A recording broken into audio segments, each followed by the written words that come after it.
Stop! Arrête d'étalonner dans Final Cut Pro 10. Tu viens de finaliser ton montage dans Final Cut Pro 10 et tu veux profiter de la puissance de DaVinci Resolve pour un étalonnage professionnel. Mais tu ne sais pas comment t'y prendre. Dans ce tuto, je vais te montrer une méthode simple et efficace pour importer ton montage dans DaVinci Resolve sans prise de tête. C'est parti!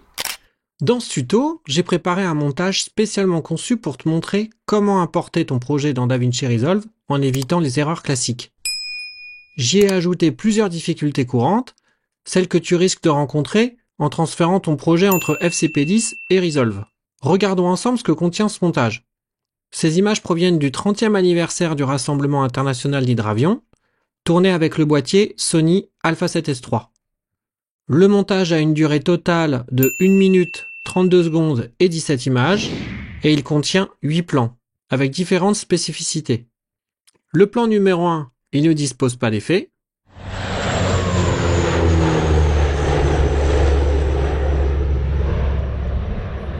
Le plan numéro 2, je l'ai ralenti à 70% et il a une durée de 10 secondes et 19 images.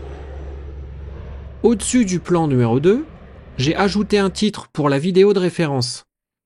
Tu vas en trouver 3. Le plan numéro 3 ne dispose pas d'effet.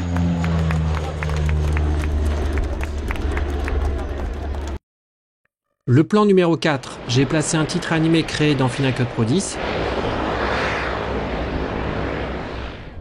Le plan numéro 5, je l'ai accéléré à 131% et sa durée est de 9 secondes et 10 images. Je l'ai aussi recadré à 120%.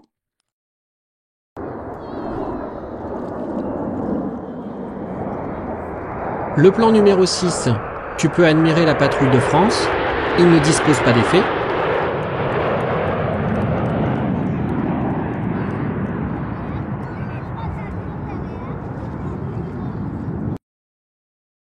Le plan numéro 7, j'ai appliqué un effet BD à encre, un effet propriétaire à FCP10.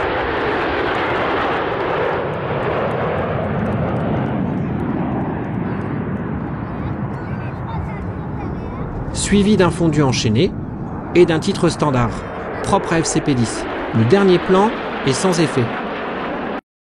Avant d'importer notre montage dans Resolve, on doit exporter une vidéo de référence.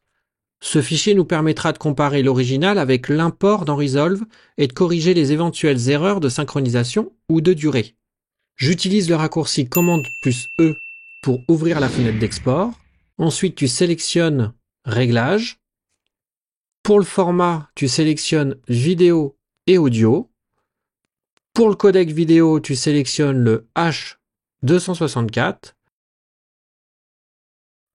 Clique sur Suivant. Choisis ta destination. Crée un dossier Prépa Étalo pour regrouper tous les éléments.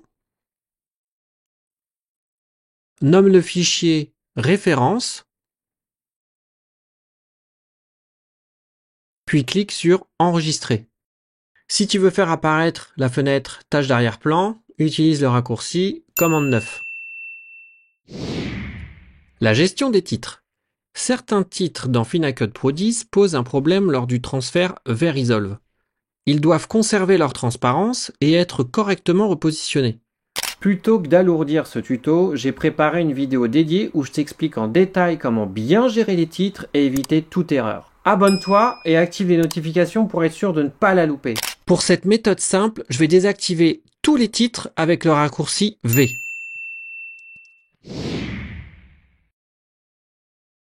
Bien, maintenant, on va exporter le montage pour Resolve. Commande E pour ouvrir la fenêtre d'export. Tu sélectionnes l'onglet Réglages. Dans le format, tu laisses Vidéo et Audio.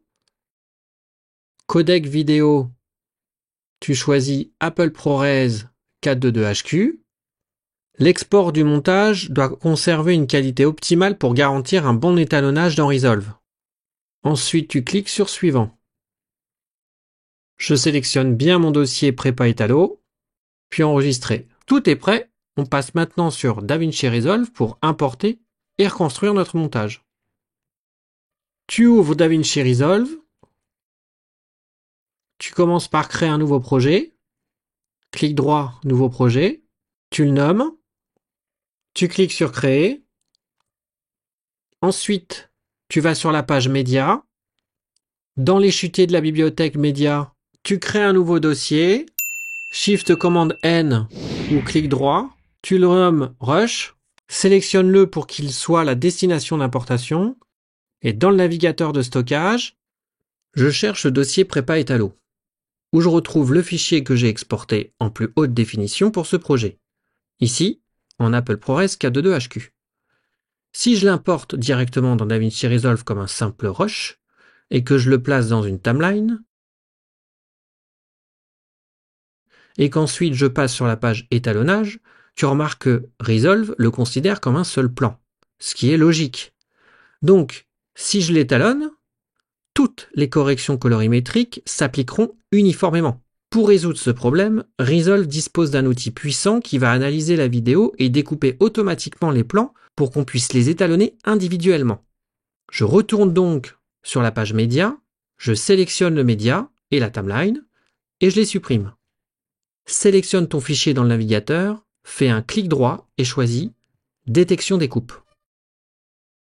Dans cette fenêtre, DaVinci Resolve analyse automatiquement ton fichier et détecte toutes les coupes du montage. En bas à gauche, clique sur Détection des coupes automatiques. Resolve analyse ton fichier et place des lignes vertes pour marquer les coupes détectées.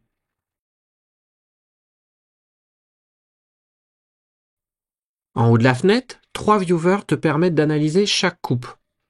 Au centre, l'image actuelle correspondant à la tête de lecture.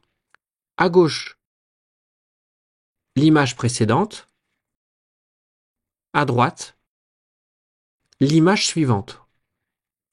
À droite de la fenêtre, la liste des coupes répertorie toutes les détections avec leur timecode.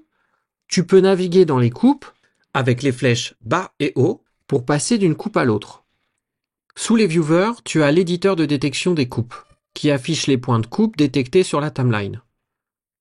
La hauteur de ces lignes indique le niveau de confiance de Resolve sur ces coupes. Dans l'éditeur de coupe, utilise les raccourcis suivants. P pour revenir à la coupe précédente et N pour passer à la coupe suivante. La ligne magenta horizontale représente le seuil de confiance. Si certaines coupes sont absentes, baisse cette ligne pour que les coupes grises deviennent vertes et apparaissent dans la liste. Les lignes grises correspondent aux coupes que Resolve n'a pas assez de certitude pour ajouter automatiquement. On va passer maintenant à la vérification des coupes. Est-ce que quelque chose te saute aux yeux? Mets sur pause la vidéo et si tu le trouves, mets ta réponse dans les commentaires. Tu auras une surprise en fin de vidéo. Je te rappelle, notre montage contient 8 plans, ce qui signifie qu'on doit avoir 7 coupes. Or, Resolve en a détecté 54. Et oui, DaVinci Resolve peut se tromper. Il faut donc vérifier les points de coupe un par un. Retiens bien ceci. Une coupe bien identifiée affiche une image unique dans le viewer de gauche, suivie de 2 images similaires dans les viewers du centre et de droite. Allons-y pour la première coupe. Tu peux constater que la première coupe est bonne, car cette image correspond à la dernière image du plan numéro 1, et les images que tu peux voir dans le viewer du centre et de droite sont similaires. Cette image dans le viewer droit correspond à la deuxième image du plan 2. On continue. La seconde coupe est bonne. On a bien la dernière image du second plan dans le viewer de gauche, et dans les 2 autres viewers, les 2 images similaires qui correspondent bien à la première et deuxième image du troisième plan. La troisième coupe, elle est bonne. La quatrième coupe, elle est bonne aussi. La cinquième coupe est bonne. La sixième coupe est bonne. Par contre, la fin de l'analyse ne va pas du tout. Je me retrouve avec un groupe de points de coupe. C'est le fondu enchaîné qui crée cette erreur. Les transitions, les changements de luminosité brutaux, phares de voiture, flash, etc. peuvent entraîner une mauvaise identification et pourraient être interprétés comme une série de coupes rapides. Je continue. Après ce groupe de coupes, DaVinci Resolve a déterminé une dernière coupe. Mais il se trompe à nouveau. car cette image et cette image correspondent au même plan, en l'occurrence le plan numéro 8. Je vais commencer par m'occuper de cette erreur. Je me positionne sur la coupe, donc P pour revenir sur la coupe précédente. J'appuie sur supprimer. J'ai bien supprimé la coupe. On est passé de 54 à 53 coupes. Maintenant, je vais régler le problème du fondu enchaîné. Tu peux zoomer ici. Commence par positionner la tête de lecture avant ce groupe. Crée un point d'entrée avec I. Et ensuite, tu vas derrière ce groupe et tu crées un point de sortie avec O. Puis clique sur l'icône des ciseaux pour supprimer toutes les fausses coupes d'un coup. On se retrouve avec les 7 coupes correctes pour 8 plans. On vérifie la dernière coupe. Pour celle-ci, je vais d'image en image avec les flèches gauche et droite.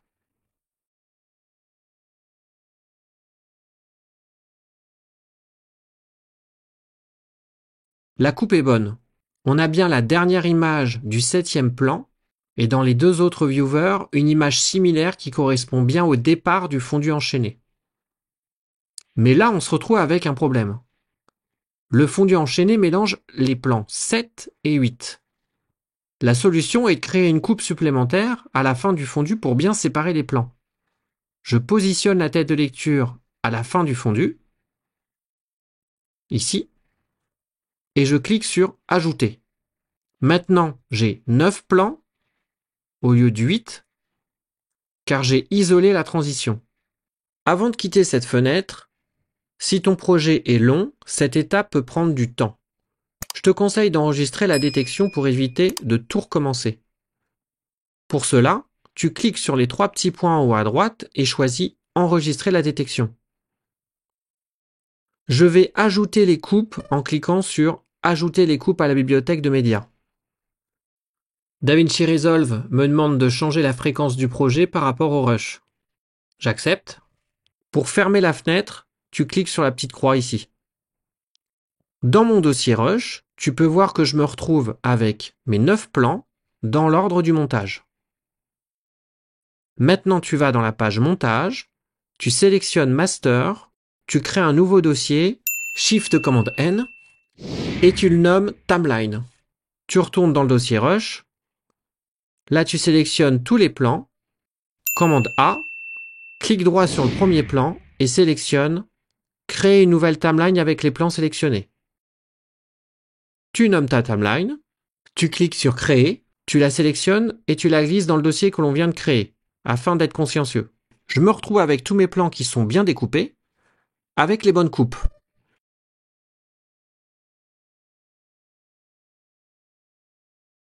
Mais à cause du fondu enchaîné, j'ai ajouté cette coupe afin de pouvoir étalonner ce passage correctement. La durée du montage est exactement la même que dans Final Cut Pro X, c'est-à-dire 1 minute, 32 secondes et 17 images. Tu comprends tout de suite que si tu peux supprimer toutes les transitions avant d'exporter ton fichier en haute résolution, c'est bien mieux pour cette méthode simple. Comme promis, voici l'offre spéciale pour les vrais passionnés. Pour te remercier d'avoir suivi ce tuto jusqu'au bout, voici un code de réduction exclusif pour ma formation Les fondamentaux d'étalonnage avec DaVinci Resolve. Une véritable bible pour progresser. Ne manque pas la suite si tu veux éviter les erreurs de durée, de coupe ou de recadrage. Et garantir un workflow ultra précis, regarde la vidéo avancée maintenant. Merci de liker et partager cette vidéo à 3 amis et abonne-toi pour ne rien louper. On se retrouve tout de suite dans le prochain tuto.